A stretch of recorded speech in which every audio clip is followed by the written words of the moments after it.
Hi అండి, అందరికీ నమస్కారం. Welcome to my channel. ఈ వీడియోలో ఏపీ ప్రభుత్వ ఉద్యోగులకు మరియు పెన్షనర్లకు పెండింగ్ బకాయిల చెల్లింపులకు సంబంధించిన తాజా సమాచారాన్ని అయితే తెలుసుకుందాము.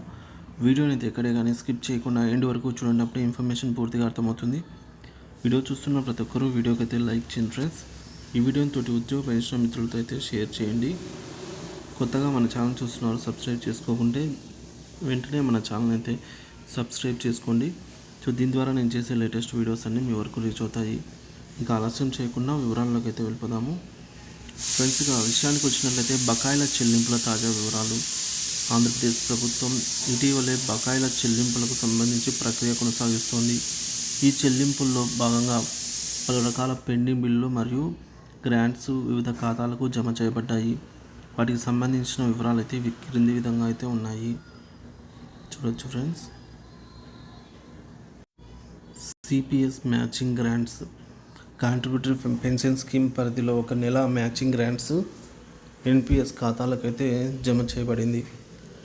మరి మార్చి 2024కు సంబంధించిన సిపిఎస్ కాంట్రిబ్యూషన్ అనేది జనవరి 13, 2025 అయితే క్రెడిట్ చేయబడినట్టుగా సమాచారము.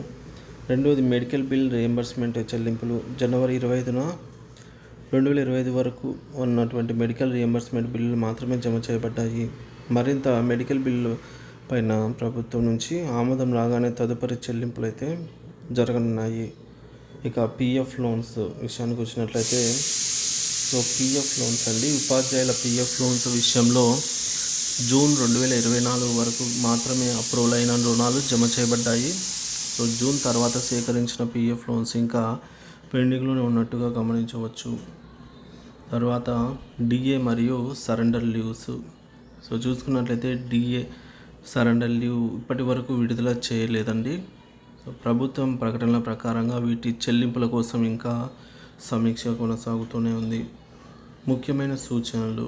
సో సిపిఎస్ ఉద్యోగులు తమ ఎన్పిఎస్ ఖాతాను తనిఖీ చేసి గ్రాంట్స్ జమ అవుతుందని అయితే ఒకసారి నిర్ధారించుకోవాలి. తర్వాత ఉపాధ్యాయులు తమ పిఎఫ్ లోన్స్, మెడికల్ బిల్లు వివరాలను చెక్ చేసుకోవాలి. డిఏ మరియు సరెండర్ లీవ్ బిల్లుల కోసము సంబంధిత శాఖలను సంప్రదించి తాజా సమాచారాన్ని అయితే పొందటము మంచిది. ప్రస్తుతం చెల్లింపుల ప్రక్రియపైన అవగాహన. పెండింగ్ బిల్లులన్నీ దశల వారీగా సేకరించి చెల్లించడం అయితే జరుగుతుంది. సంబంధిత అకౌంటింగ్ శాఖల నుంచి ఆమోదం రాగానే మిగతా బిల్లులు జమ చేయబడతాయి. ఒక ముఖ్య గమనికండి. సో ఈ సమాచారం ఆధారంగా మీ ఖాతాను తనిఖీ చేసి, అంటే చెక్ చేసి ఏమైనా సమస్యలు ఉన్నా సంబంధిత అధికారులతో అయితే సంప్రదించవచ్చు. సో మీ ప్రయోజనాల కోసం, సహాయం కోసం సమాచారం అందించడం కీలకం.